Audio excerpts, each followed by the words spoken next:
Hey, what's up guys? This is Nathan with AMR Creative, and today I'm here to review the Sony FX3.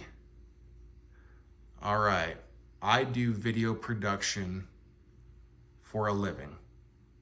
Almost every single day I'm out filming, and 99% of the time I grab this camera. I own the Sony a7S III, I own the Sony FX6. This is the one I grab all of the time. Primarily, the number one reason that I love this camera is that there is 5-axis stabilization internally in here. If I throw this on a gimbal, which it's more than able to sit on a gimbal with this size, or I'm hand holding it, I've got 5-axis stabilization built into the camera.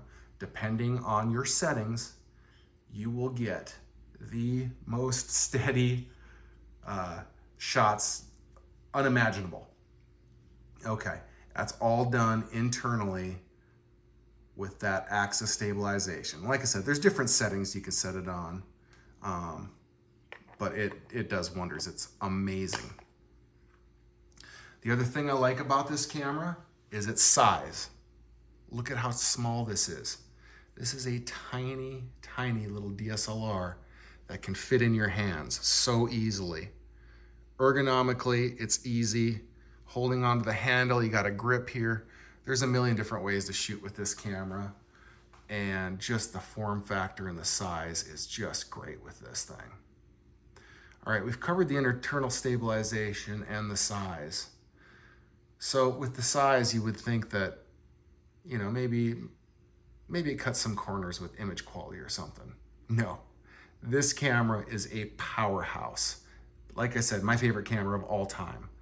This can shoot multiple different codecs. You can shoot H.265 if your camera or your computer, can handle editing H.265 videos. You can shoot 264 on an H.264, but you can do 4K on this. 4K up to 120 frames per second when shooting in NTSC. That is huge. To get that big of resolution with that many frames so you can really slow it down is incredible. I shoot with this camera, there's different settings, but I shoot at 200M 422 10-bit. That 10-bit is going to give you some beautiful, beautiful colors. Sony has recently redone their color science, and that 10-bit plays a big part in it. So with the 10-bit, let's see. Let me go through some settings here before I get too carried away. All right, like I said, look at this. 60 frames per second. You got your 30 frames per second. You get your 24 frames per second. And you get your 120 frames per second. That is incredible. Like I said, that's what I set it to, 200M 422 10-bit. You're just really gonna get those beautiful colors out of it. It's going to look phenomenal. That's what I recommend. You do however you do. And then here's the codecs we talked about, remember? XAVC HS 4K, that's gonna be your H.265 video files. So you're gonna need a pretty beefy computer because those files are so compressed, they save space, but they're hard for your computer to edit unless you've got a new fast computer to edit them. But a lot of people prefer that. I go with the XAVC S 4K. That's usually what I stick with. I love it. That's my workhorse codec. And it starts here with the hardest to edit down to the easiest to edit. That's how they've arranged this. It's your XAVC S HD, XAVC SI 4K. That's another great codec. If I'm doing a big commercial or something, I usually go with that one. We have our XAVC SI HD and your DCI 4K. All right, this camera also has S-Log3. S-Log3 is going to be the flat profile that you shoot in. And when you're doing it, if you're doing it correctly, you have the ability of capturing up to 15 stops of dynamic range in your image. That's incredible. A couple years ago, especially with a camera this size, that would be impossible. Absolutely impossible. But Sony made it happen again, and it's incredible. So this screen on the back, what I like about this too, it's an articulating screen. Any direction. Let's say you're a vlogger, boom, you can record yourself very easily. You'll see yourself once you put a lens on. But you can articulate it if you're in a weird spot angle, your camera's up high and you need to see it better. You can look up like that. It's great. You can fold it back, protect it a little bit better this way. But not only does this help you see your images that you're taking photos of or video of, but it's also touchscreen with autofocus, depending on the lens and your settings that you've set up to. You can either do autofocus or you can do a follow focus type situation where you select something depending on your settings, and depending on if it's a person, they're running to you, away from you, anywhere, it's going to keep that focus. Same thing with objects. I use that a lot with gimbals. There'll be an object, I'll touch it, set it to the follow focus mode, do a parallax around, and it just keeps it in perfect focus. So their autofocus system, Sony's got the best one. It's amazing, amazing what they can get away with their autofocus. It's really fun to play with your different autofocus settings. There's a lot of different things to learn about it, but it's incredible once you figure it out. All right, here we got our card slots. That's where our media goes. This camera has two different types of media that it can use. One thing it can use is SD cards, okay? I'm gonna suggest that you get SD cards that are rated up to V90. That will handle every single codec and frame rate except for the highest codec at the highest frame rate. I don't usually use that. I don't need that. So I use V90 SD cards and they work fantastic. I can do XAVC-S in 4K at 120 frames per second, no problem. Another thing I like about this, another bit of media you can also put in here is CF Express Type A cards. All right, they're gonna be a little bit more expensive, but they're a little more rugged, and it's what Sony prefers you use, but you don't have to. Like I said, SD card, V90, they work great. And you have the two slots here. That means you can set it up for continuous recording. This card ends up filling up. It will seamlessly start recording to this card. Or you can have 4K recording up here and you can be recording proxies down there for an easier editing workflow, or for sharing them to somebody back editing, wants to get the job done sooner. You can have those proxies in a lower resolution and they'll be able to work with those just fine. Down here we have our battery door that's easy to get to. What else do we got here? Right here we've got our headphones jack, and we've got a internal stereo jack for audio. So you're either going to use this audio handle, which we'll get to in a little bit, or you can use this. Let's say you don't have the handle on. You can use this audio jack, and you can do that with, there's some new audio devices out there that only use the smaller jack, and if you're putting this on a gimbal, you want to get rid of this, save some weight, and get like a audio receiver that's a little bit smaller. You can just patch it right in there, super easy. All right, here's our HDMI port. That is a full-sized HDMI port for a cable. I love that. I don't like when you get the micro HDMIs or these weird cables that, weird sizes you have to buy weird cables for, they're specially. This is a full-size HDMI cable. What I do with this is I usually have a monitor, an external monitor. I have a 5-inch monitor so I can see my image a little bit better than I can. With all this information, I'm touching it, all that. I've got a monitor up here that I view. So I've got my feed coming out of the camera and it goes into my monitor. Depending on your settings, your monitor, your cable, all of that stuff, this can also output 4K RAW.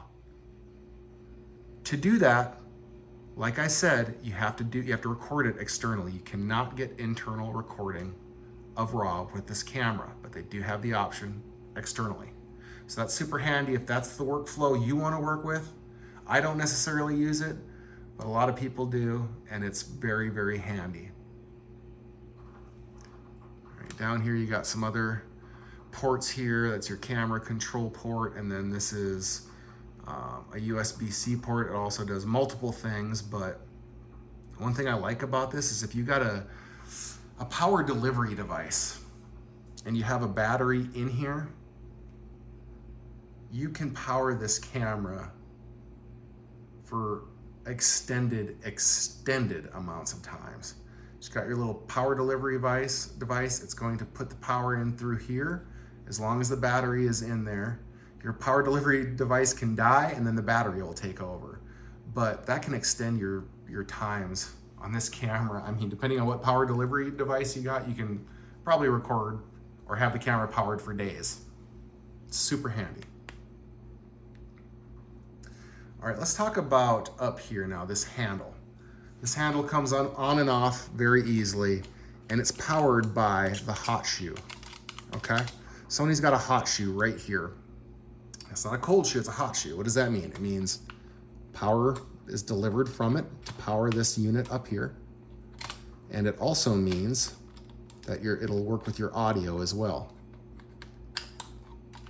Okay, so anything coming from your audio up here goes directly into the camera. You don't need an extra set of wires, so that's pretty nice. On this, so this handle makes this just, pretty awesome, powerful camera. But when you get this handle on here, you're realizing that this is a cinematic masterpiece. All right, you've got everything in a professional camera, a cinema camera that you need on set. If you're doing interviews, you need audio, sit-down interviews or something, look at this. You've got two dedicated, full-sized XLR inputs. Full size. It's another thing, like I was talking with the HDMI cable, right? You don't want those specialty cables that you have to special order or nobody else has them if you're in a jam. These just take XLR cables. Super, super simple. You can, like I said, for interviews, one can be for a wireless and one can be for a boom mic. However you want to do that, or double wireless, right? Just plug your receiver in there, you're good to go. We also have a place up here for a shotgun microphone to grab nat sounds. You can put a shotgun in there and get some amazing audio as is, just flying around for documentary work, stuff like that. All right, we got more settings back here for how you want your input selected. One thing I should talk about too is you got an input 3 up here with just a little tiny cable that goes in there. And then right here, here's where you got your controls. So sometimes with these smaller cameras, they don't come with these dials. You're recording an interview and you need to change, either bringing the volume up or bringing the volume down when they're speaking, and you don't want to have to stop everybody. While you're filming, you can just slowly get it where you want and adjust it super fast and easy. I love that. I love the dial system.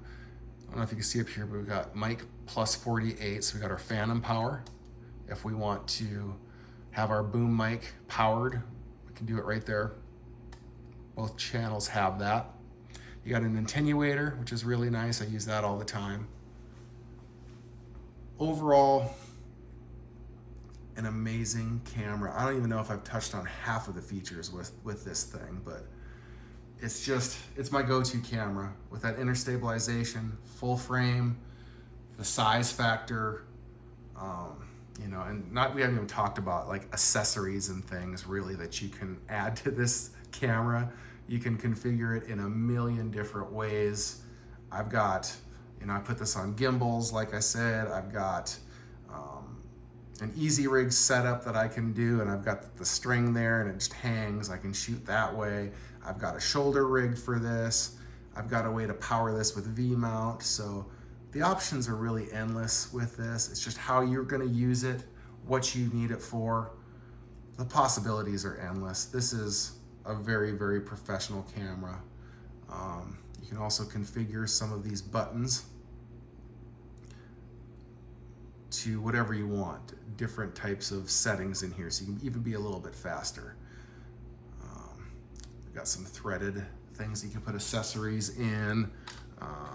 Right here, you got some more threaded things that you can put your accessories on, put more cold shoes up there, whatever you want. Whatever your heart desires, there's a way to transform this camera to fit your needs.